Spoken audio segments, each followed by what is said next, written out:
You're listening to 105.3, The Gerblin, Dominaria's #1 music source for generic goblin noise.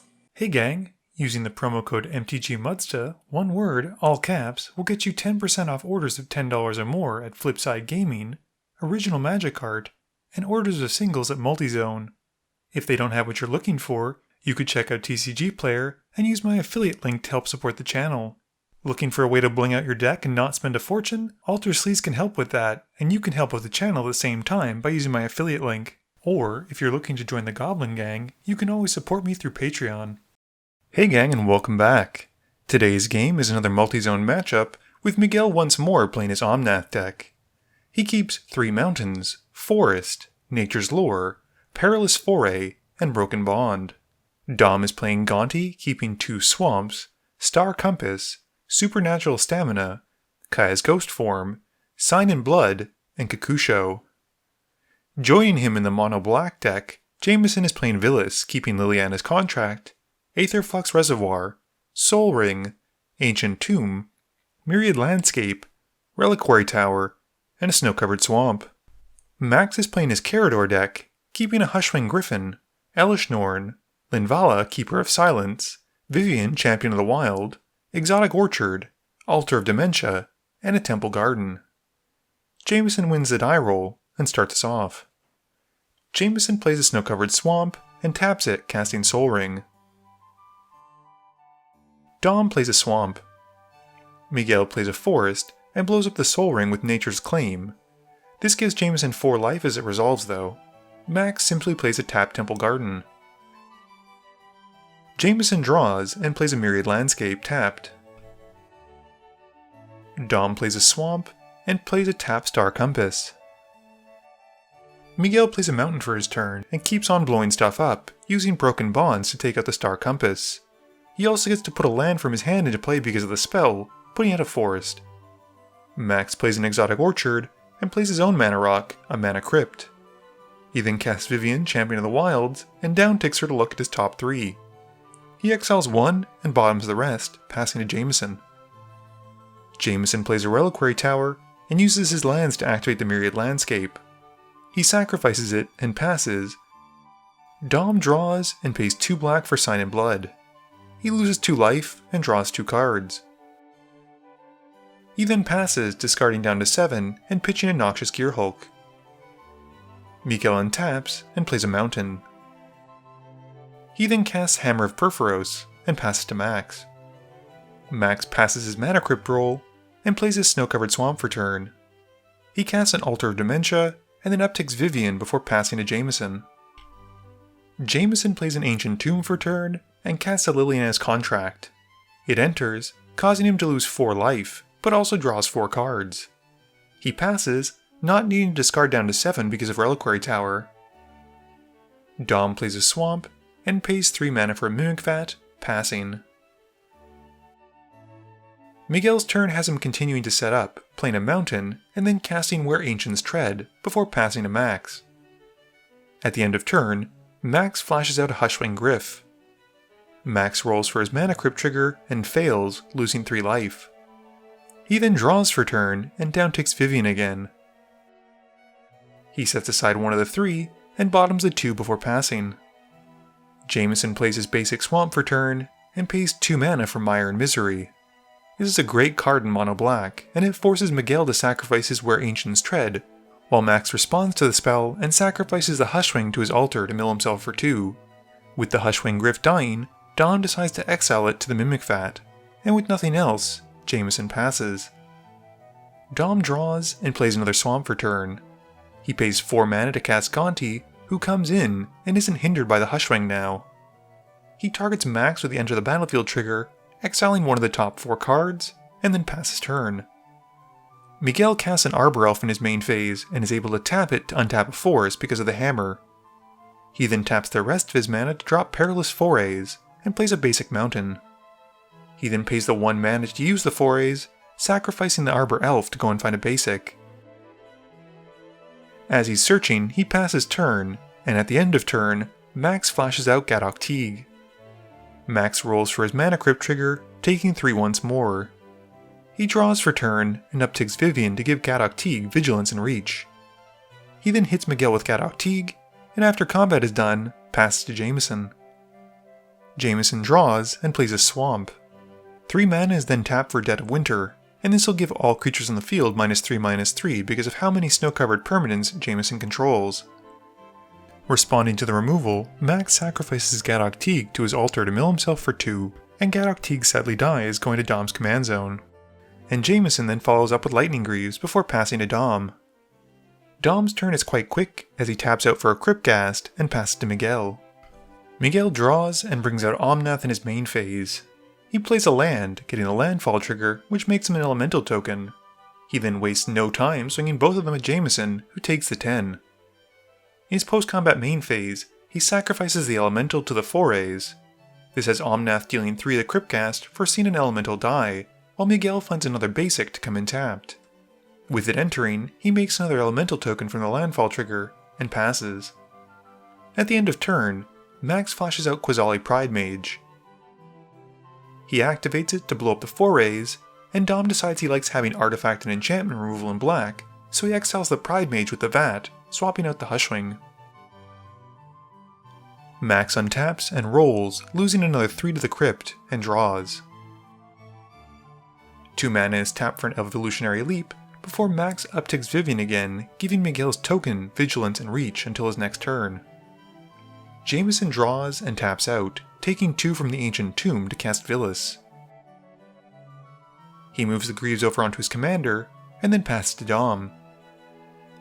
Dom draws, and unfortunately has to pass. Miguel draws for turn, and slaps out a Girapur Orrery, which would be great if he had any extra lands to play. He does go to combat though, as Omnath does, and swings the token at Jameson, and considers putting Omnath at Dom. Dom reminds Miguel to play nice if he wants to keep his artifacts, and Miguel decides just the token is enough for now. Jameson blocks with Villus, and not wanting to give him 3 cards, Miguel has Omnath deal 3 to Max. At the end of turn, Max does his thing, and this time flashes out an Aven Mind Sensor.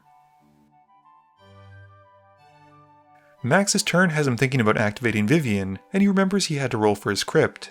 He fails once more, taking another 3. He then downticks the Walker and exiles one of his top cards, and passes to Jameson.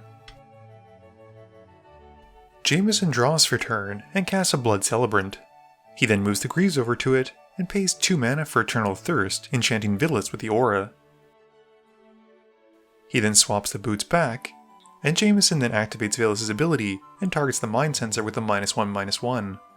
With the ability on the stack, Max sacrifices the bird to his altar, milling himself for 2. Jameson still loses 2 from activating Villus, drawing 2 cards, and Villus does still get the +1/+1 counter from the Thirst. Jameson then plays a Swamp and goes to combat. Villus gets some revenge for Jameson, smacking Miguel for 9 commander damage. He then passes, and at the end of turn, Dom uses his Mimic Vat to make a Pridemage token and sacrifices it to blow up the Thirst. This does give Villus another +1/+1 counter though, but the Aura is at least destroyed. Dom draws, he hangs back with his mana in case he needs to use the Mimic Vat, and passes. Miguel has no hand, so his Orrery triggers on his upkeep, drawing in 3 cards. He then draws for turn, and casts a Manglehorn, which comes in, and blows up the Lightning Greaves. We then see Skyshroud Claim hitting the stack, and responding to this before the spell resolves, Jameson casts Go for the Throat to take out Omnath. Now because this game is so old and was filmed before the change, Miguel doesn't get to do 3 damage with Omnath dying. He does go and find 2 forest cards, finding a basic and a Cinder Glade. Miguel then casts a Gruul Signet, and then empties his hand by dropping a Wayward Swordtooth. He does have City's Blessing at this point, and he swings the team at Jameson. Jameson blocks the Manglehorn with his Blood Celebrant, and takes 5 from the Swordtooth. This lets him draw 5 cards because Villus. At the end of turn, Max flashes out Kataki, but doesn't leave it on the field long enough for me to say its full name, as he sacrifices it to the Evolutionary Leap. This has Max revealing off the top until he hits a creature, revealing Sidisi and Vizier, and puts it to hand. Max untaps and rolls, failing his Crypt again and taking 3. He draws for turn, and then casts out Sidisi in his main phase. She enters, and Max exploits her with her own ability. This lets him go and tutor for a card to put to hand. It's going to be a land, which he'll play, and he passes turn. Jameson draws and casts a demonic tutor in his main phase, and goes to tutor for a card. He casts Scourge Familiar, which I believe was what he tutored for, and loses 2 from the Ancient Tomb for the mana he used for it. He draws 2 from Villus, and then discards some card to the Scourge to make black mana. He casts Psychosis Crawler, and activates Villus twice to take out the Manglehorn. This has Jameson losing 4 life and drawing 4 cards. With him drawing 4, his opponents lose 4 to the Crawler. Jameson then discards more cards and taps a land to help cast an Aetherflux Reservoir. It resolves, and he moves to discard more cards to the Scourge, and with the final discard on the stack, Dom activates the Mimic Vat to put out a copy of his Pride Mage. He then pays 1 to sacrifice it, and puts the Destroy trigger on the Aetherflux Reservoir. Responding to this, Jameson activates Villus to target the Wayward Swordtooth, losing 2 life and drawing 2. This deals another 2 to his opponents with the Crawler, and he then discards another card to the Scourge to activate Villus again, losing 2 more, drawing 2 more, and dealing 2 more. He then pitches 2 more cards and casts a Malicious Affliction. This has him gaining 5 life from the Aetherflux Reservoir, and he discards another card to the Scourge and activates Villus, this time targeting Villus itself. He loses 2, draws 2, and deals 2. We go through this again, discarding a card, losing 2, drawing 2, and dealing 2. We go for a 3rd time, doing it all again, and then a 4th time, and then a 5th time, and the reservoir is finally blown up. The Scourge is still around though, and Jameson pitches 5 cards to its ability to make 5 black mana for a Grey Merchant of Asphodel. He has Devotion to Black of 8, draining his opponents for 8 each, and getting 24 back. Sadly, Max dies. At this point, with him having recovered his life total so high, Dom and Miguel are pretty sure Jameson's got the game on lock, and give it up to him. Game review time. So early on, I think Miguel might have been a little bit too quick on the trigger with that removal, although keeping your opponents off of ramp is pretty good in a green deck. It probably wouldn't have been a bad thing to have that Nature's Claim when the Psychosis Crawler and Aetherflux Reservoir were out, but he had no way of knowing those were coming. Dom on the other hand did a good job, despite the fact that he was so far behind, of keeping up answers in case his opponents got ahead. I think using the Mimic Vat and the Quasali Pride Mage was really fantastic, but unfortunately it didn't save him. Max really struggled to find any kind of land this game, and I'm really surprised with how much damage he took from his own Mana Crypt. I think what was happening was unfortunately using his Vivian's Minus ability, he was hitting a lot of lands and putting them to the bottom, which unfortunately meant that he wasn't drawing into any. I did like Jameson's win, and that's probably partly because I love Villus. It just goes to show how powerful the Scourge Familiar and Villus are, because even with removal on the Aetherflux Reservoir, Jameson was able to activate it and do stuff several times before unfortunately having to let it go. It certainly made me think about some additions for my deck, so we'll have to see what happens. Please be sure to tune in every Monday and Thursday at 11 AM Eastern Standard Time for a guaranteed new video. You can also follow me on Twitter at MTGMudsta. You can find me on Facebook at facebook.com/MTGMudsta. And lastly, you can check me out when I stream at twitch.tv/MTGMudsta. This video is brought to you in support by my patrons. If you're looking for a way to help out the channel, please be sure to visit the link below. Thank you all for watching this video, and don't forget, friends are just opponents you haven't eliminated yet.